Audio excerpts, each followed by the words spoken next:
Salutare, dragi prieteni! Astăzi discutăm subiecte care le-ați văzut sau le vedeți mai puțin la televizor ca și breaking news. De exemplu, ieri îmi spunea cineva, n-am urmărit că n-am avut timp, dar chiar cred, am urmărit foarte puțin știrile și nicăieri nu s-a prezentat acest atac criminal rusesc care a existat asupra orașului Dnipro, în care până la urmă sunt peste 20 de morți și peste 170 de răniți.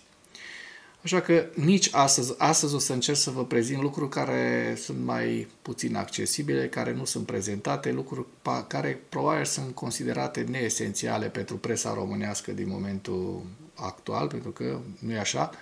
Ieri a fost prima zi de guvernare a cabinetului Bolojan și era și normal să fie așa, să se discute mai mult despre guvernare și despre miniștri și despre program decât despre subiectele externe. Așa că ne vom ocupa noi de acest lucru. Subiectele principale ale analizei noastre de astăzi sunt: NATO consideră că încercuirea orașului Sumă de către ruși este nerealistă, pentru că Rusia suferă pierderi semnificative acolo. NATO prevede o vară dificilă pentru Ucraina din cauza datelor incorrecte ale lui Putin despre război. CNN spune că serviciile secrete americane nu cred că atacurile asupra Iranului i-au distrus programul său nuclear. Și aici fac o mică paranteză, pentru că am văzut că sunt oficiali ai Washingtonului, ai cabinetului lui Donald Trump, ai administrației Trump, care susțin că acest lucru este o trădare, că de fapt s-a distrus. Ei bine, hai să vedem dacă s-a distrus sau nu s-a distrus, vedem ce spun cei de la CNN. La final vă prezint, așa cum știți, principalele informații furnizate de către Institutul pentru Studiul Războiului, hărțile Institutului și hărțile think tank-ului ucrainean Deep State. NATO consideră că încercuirea orașului Sumy sau încercarea de încercuire este nerealistă pentru că Rusia suferă deja pierderi semnificative acolo. Datele de informații ale Alianței Nord-Atlantice confirmă avansul constant al armatei rusești, inclusiv în regiunea Sumă, însă Rusia suferă pierderi foarte mari. Un reprezentant de rang înalt al Alianței, care a vorbit sub condiția anonimatului, a declarat jurnaliștilor summitului NATO că, pe baza informațiilor aliate, se confirmă estimările forțelor armate ucrainene privind pierderile în luptă ale Rusiei. Am depășit pragul de 1 milion de pierderi din partea rusă, iar numărul celor uciși în luptă este estimat la 250.000, a declarat acesta. Recent, potrivit acestuia, nivelul victimelor rusești a fost foarte mare, în medie de aproximativ 1300 de persoane pe zi, iar acest lucru se datorează tacticilor Federației Ruse, care se bazează pe atacuri cu un procent semnificativ de victime, bineînțeles acele atacuri de carne de tun, faimoasele atacuri de carne de tun rusești, inclusiv în regiunea Sumă. În regiunea Sumă, Rusia încearcă să creeze o zonă tampon după operațiunea Kursk, dar, deși a făcut progrese tactice, aceste atacuri sunt foarte epuizante pentru ea, pentru Rusia, a declarat un înalt oficial al Alianței. El a subliniat de asemenea că încercuirea orașului Sumă în viitorul apropiat nu pare posibilă sau probabilă. Ulterior, descriind așteptările pentru lunile următoare, oficialul a declarat că Rusia va încerca să ocolească Sumă. Ne așteptăm la încercări de a extinde linia frontului la nord și nord-est de Sumă, deoarece Rusia încearcă să stabilească un teatru de operațiuni pentru o ofensivă asupra Sumă. NATO prevede o vară dificilă pentru Ucraina din cauza datelor incorrecte ale lui Putin despre război. Deci, probabil oficialii îl mint. Serviciile de informații ale NATO sugerează că liderul rus Vladimir Putin, consideră că armata rusă poate străpunge frontul și va continua atacurile în ciuda pierderilor.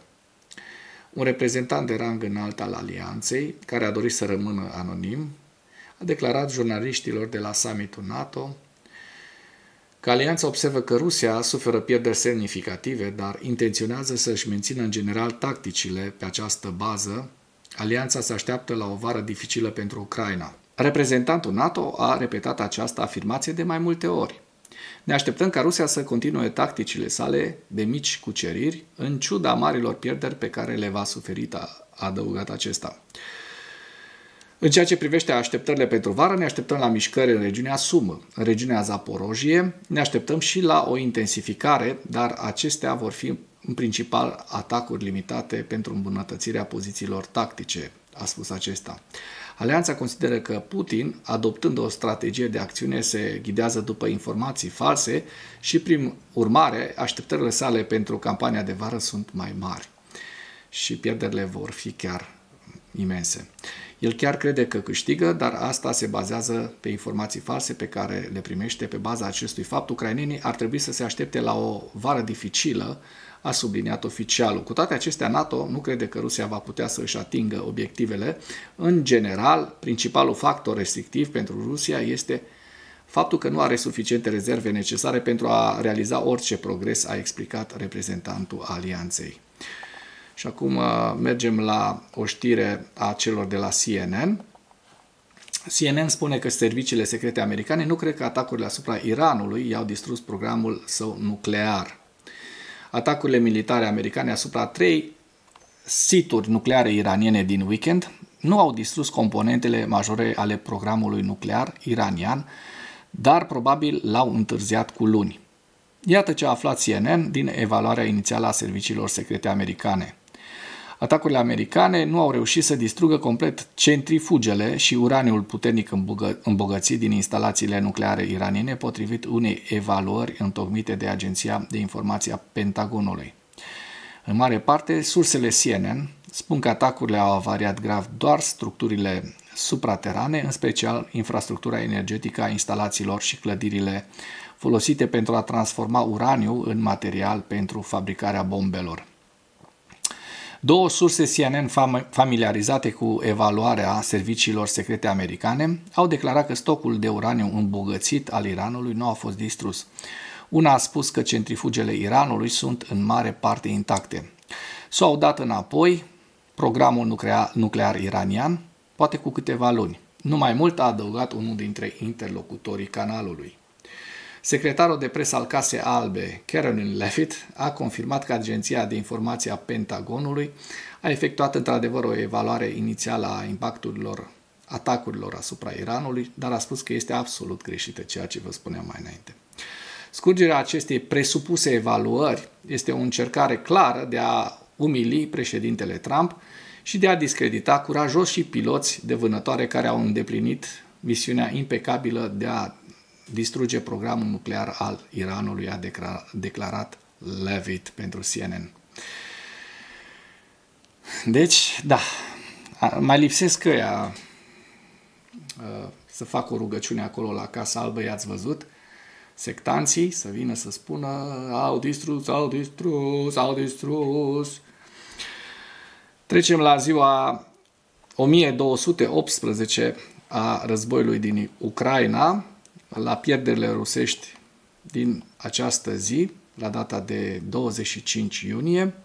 Rușii au pierdut 950 de militari în ultimele 24 de ore, un tank, 6 vehicule blindate de luptă, 58 de piese de artilerie, un lansator de rachete și, vedeți, pierderile rusești în această imagine. Trecem la estimările Deep State. Vom vedea mai multe avansuri rusești astăzi, din păcate. Începem de la nord la sud. Vedem că în continuare ucrainenii dețin Tetkino, dețin și sud-vestul Kurskului, niște zone destul de mici, în jur de 20-25 de kilometri pătrați în total. Însă vestea îmbucurătoare pe frontul de nord de la Kursk este că rușii nu au avansat. Nu același lucru se poate spune decât despre Vovchansk. Vedem, în Vovchansk nu au existat modificări ale fronturilor, dar imediat ce trecem în zona Kupianskului, vedem acest avans rusesc de aproximativ, aș estima, 5-6 km pătrați, Vedem că rușii se îndreaptă către Radkivka, din păcate, și au cucerit, așa cum se observă în această imagine, Holubivka, da? Pentru că putem să vedem hașurată această imagine. Mai la sud, de asemenea, rușii, într-o zonă în care nu prea aveau succes, au reușit să ocupe o bună bucată din acest teritoriu, estimativ 10-15 km pătrați, și vedem foarte bine că există au și ocupat Novomihailivka, așa cum se poate vedea hașurat în această imagine, și au intrat într-o altă localitate, în Hrekivka. Mergem mai departe pentru că avansul rusesc nu se oprește aici. Vedem că între Pokrovsk și Toretsk există două avansuri rusești în aceste două zone. Da? Aici vorbim de aproximativ 3-4 km pătrați, iar în această zonă vorbim chiar spre 10 km pătrați, rușii reușind să cucerească, așa cum se vede în imagine, Nelipivka, o localitate, și să se apropie foarte mult de încercuirea Leonidivka. Da? Între Toretsk, de asemenea, vom vedea între Toretsk și Chasov Yar. Nu, mi s-a părut mie că a fost un avans rusesc în această zonă, a fost în zilele anterioare, dar între Toretsk rămâne cât se poate de stabil în acest moment. Și iar dacă mergem la sud de Pokrovsk, vedem că lucrurile s-au calmat. Inclusiv în zona de sud, în zona Hersonului, nu au existat modificări ale fronturilor, așa cum se poate vedea în această imagine. Însă, per total, rușii au avansat 30-40 de kilometri în ultimele 24 de ore, lucru care nu este deloc îmbucurător. Trecem la evaluarea campaniei ofensive rusești la data de 24 iunie, în viziunea analiștilor Institutului pentru Studiul Războiului, cu principalele știri. Secretarul general al NATO, Mark Rutte, a evaluat faptul că Rusia reprezintă cea mai mare amenințare existențială la adresa membrilor NATO în prezent și că Rusia se pregătește pentru un război prelungit cu NATO. Kremlinul continuă eforturile de a spori puterea de luptă a Rusiei prin stabilirea condițiilor pentru subordonarea forțelor aliaților Rusiei din Organizația Tratatului de Securitate Colectivă unui comandament militar rusesc.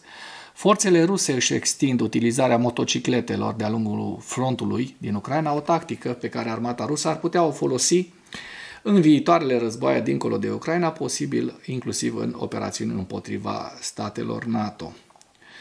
Secretarul general al NATO, Mark Rutte, a evidențiat planurile NATO de a investi mai mult în propriile capacități de apărare, inclusiv prin investiții în baza industrială de apărare a Ucrainei, în conformitate cu inițiativa președintelui SUA, Donald Trump, ca Europa să-și asume o mai mare parte din povara securității colective.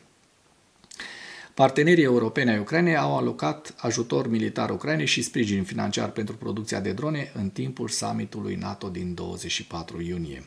Forțele ruse au efectuat o serie de atacuri cu drone împotriva Ucrainei în noaptea de 23 spre 24 iunie, soldate cu peste 100 de victime civile.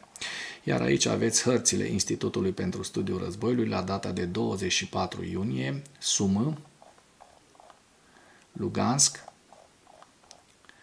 Donetsk, Chasov Yar, Toretsk, Pokrovsk, Zaporozhye și Herson. Și cu acest ultim detaliu închei materialul nostru de astăzi cu îndemnul, dacă apreciați acest videoclip și munca mea, să nu ezitați să-l distribuiți pentru a ajunge la cât mai multă lume. Mulțumesc mult!